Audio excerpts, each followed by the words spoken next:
Hey there friends and enemies, JoPaWrites here again, and today I want to go over the major issue facing ranked play in Marvel Rivals Season 2, and that is the newly introduced performance-based rank system. And in theory, this is a great idea, making it so the better you play, the more points you're going to get with a win, or you're going to lose less points in a loss. However, the system is not really working as we should anticipate it to as we speak. And the reason I say that is it heavily favors duelists. So if you are playing a Vanguard or a strategist, it is going to make it even more difficult to climb ranks, which I feel like doesn't make a lot of sense. It should be relatively even throughout all three of the different roles. And making this even worse, Duelist is the highest picked of the three roles anyway, and now you have more players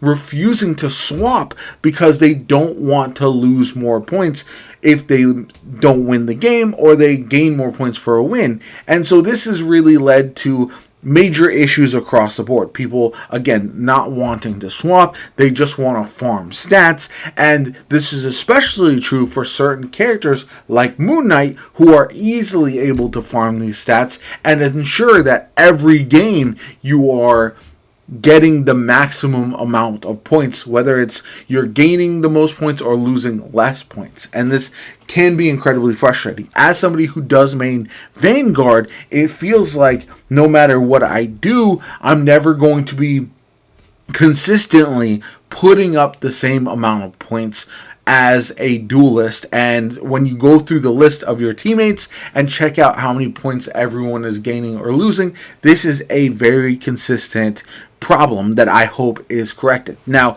some of the reasons I feel like this is the case is it does feel like kills and damage are weighed more heavily when looking at how your performance is calculated versus healing or damage blocked.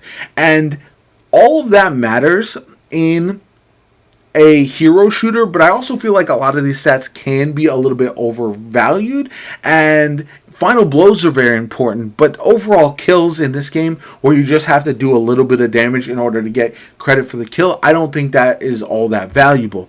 The other thing it does not take into consideration at all, from my experience, is objective play. If you are playing the objective, you're basically irrelevant while everyone else is going off kill chasing and stat padding, and it leads to you wanting to play more selfishly and ultimately playing worse because you're not playing the game how it's intended to be played. And that's something that, as somebody who again plays Vanguard, I want to play frontline, I want to protect my team, I want to play the game the right way, I'm almost de-incentivized. I almost should be playing differently. I should be kill chasing, playing the Vanguards that are not necessarily going to lead me to the most likely to win scenario or the best for my team, but instead I'll play the Vanguards that are going to give me the best stats. And that, I think, is counterintuitive when you're talking about ranked play. Yes, you still want to win, but if you're maximizing your points, then you don't have to win all the time in comparison. And that kind of exacerbates an issue we've seen with past seasons in Marvel Rivals, as well as we've seen players rise through the rank with under 50% win rates. And this just makes that even worse for those who are able to successfully stat pad and don't care about the overall team goals. And that's just, again, something that I feel like will cause more problems over the long haul. More and more players are going to be selecting Duelist. It's already the most played of the roles, and not having people swap to Vanguard and Strategist will lead to major issues. And we've seen it with Overwatch, we've seen it with other hero shooters. When you don't have balance, when you don't have people wanting to fill different roles, it leads to very bad metas that are unfun, and just players complaining all the time, being frustrated because they're unable to climb rank, they're unable to play the characters that they want to play, etc. So overall, I think those are some things that I hope are corrected sooner rather than later. I hope they tweak the formula for the performance-based system to make sure that all three roles are benefiting equally, and it doesn't feel like one role is absolutely going to get the most points all the time, and that's what everybody is going to want to play.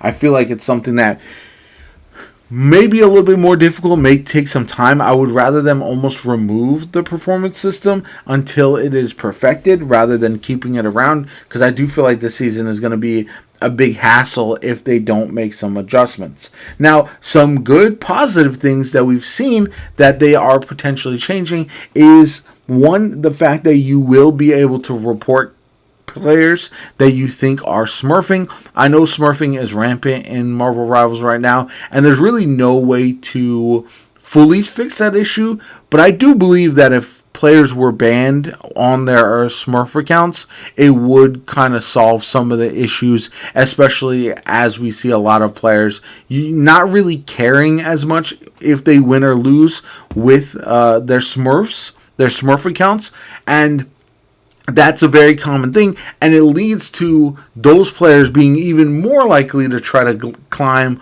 on Duelist, constantly not swapping, because they don't care as much about the losses. They don't care about anything but climbing as quickly as possible, and they can essentially just farm the stats, as I mentioned previously. Now, some other things to note with the ranked reset that we got as well. I do feel like the game in general is in a pretty decent spot as far as the meta and the balance goes. There's some frustrating things. I know dive is kind of crazy right now, even though I think that meta is a little bit overrated, especially with some of the vanguards we have currently in the game, if you're able to peel for your team.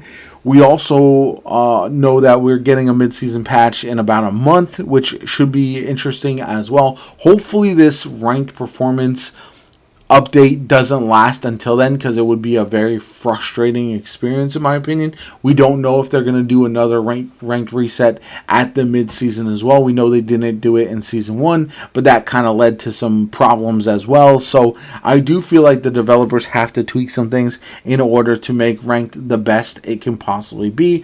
I know there's always going to be players who are going to try to game the system, players who are going to flame everybody, trying to not care. They'll essentially AFK if they don't get to pick the character they want. And all of that happens in PvP games, so you can't take it too seriously. But also, you hope at the end of the day you have more games that go well for you than don't. And unfortunately, if you have too many people trying to cheese the system, that's just never going to be the case. So anyway, those are my thoughts. I hope we get this corrected. Let me know what you guys think in the comments down below. What role do you play, and does this affect you more or less? Let me know. My name is Jopa. I hope you enjoyed the video. Comment, subscribe, have a good one, and I'll catch you all later.